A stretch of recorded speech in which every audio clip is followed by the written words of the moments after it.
Good morning mga Mars. Dito tayo ngayon sa Santiago. At alam nyo ba, believe it or not mga Mars, gusto nyo bang mag-time time travel from 2024? Babalik tayo ng 1965 mga Mars. Tingnan nyo yung tingnan nyo yung mga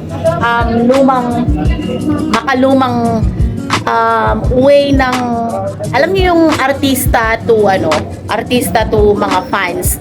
Alam niyo ba yung way ng pagbabatian nila noong araw? 'Di ba ngayon sa internet na magko-comment ka lang, napakabilis. Noon mga Mars, yung mga nila, yung mga sulat, yung pagsusulat nila, tingnan nyo. Pakita ko sa inyo. Ito mga Mars, kilala nyo ba tong picture na to?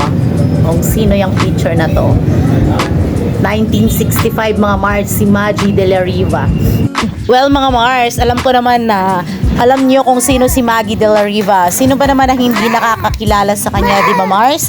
Super controversial siya. Yan. Ito siya, ang ganda niya, di ba? And of course, ito hindi lang mga Mars. Ito. Meron siyang dedication para sa binibigyan niya. O ngayon wala na to, 'di ba? Yung mga 'di ba hinahabol-habol mo yung mga artista noon bago magkaroon ng internet. Ngayon wala na. Ito. Ito pa. Tingnan niyo Ito talaga, ang dami, as in ang dami Ito. Ito mga sulat. Ito may sulat kamay mga Mars. Ito. Sampaguita Pictures. Tingnan niyo Sino makin ko kato isang Sampaguita Pictures ang tidati? De la Perez? Vera Perez.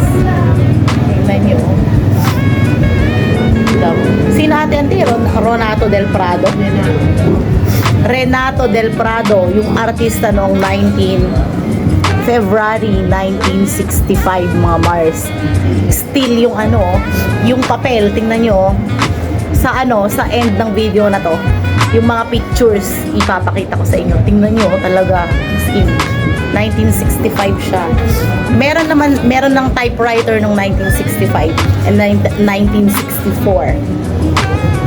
Eto, ang may-ari ng kainan na ito mga Mars, yung binigyan nila ng mga letter kasi nag-aral siya sa Chinese school, si Auntie Julie. Ngayon mga Mars, eto. Ayan. From Maggie de la Riva.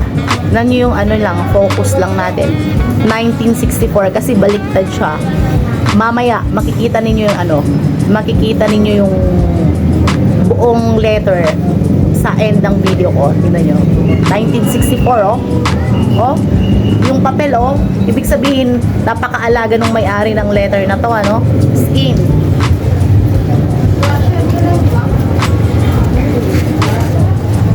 Ang dami. Mga lumang artista, sino ba to? Sino ating artista?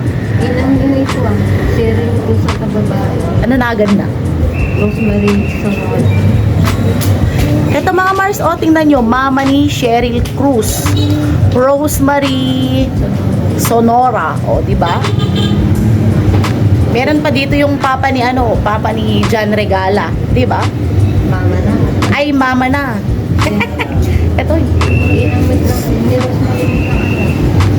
Mama ni Cheryl Cruz. Di ba? Kamukha niya talaga. Di ba, mga Mars? Old but gold. Ito pa mga Mars. Mama ni John Regala. Ayan Mama ni John Regala. Ruby Regala mga Mars. Ayan 1965. Anante? 1965. Yan. Di ba? 1965. Ang gaganda nila. Ito yung mga time noon na wala pa talagang no filter. Di ba? Walang retoke. Hindi ko alam kung may retoke na pala nung 1960 wala pa daw, sabi ni Auntie. Di ba? Puro natural yung ganda nila. And tingnan nyo naman yung kulay nung photo. Di ba? Black and white. Ayan Patingnan nyo yun Talagang handwritten to mga Mars. Yan. 1965. O, di ba?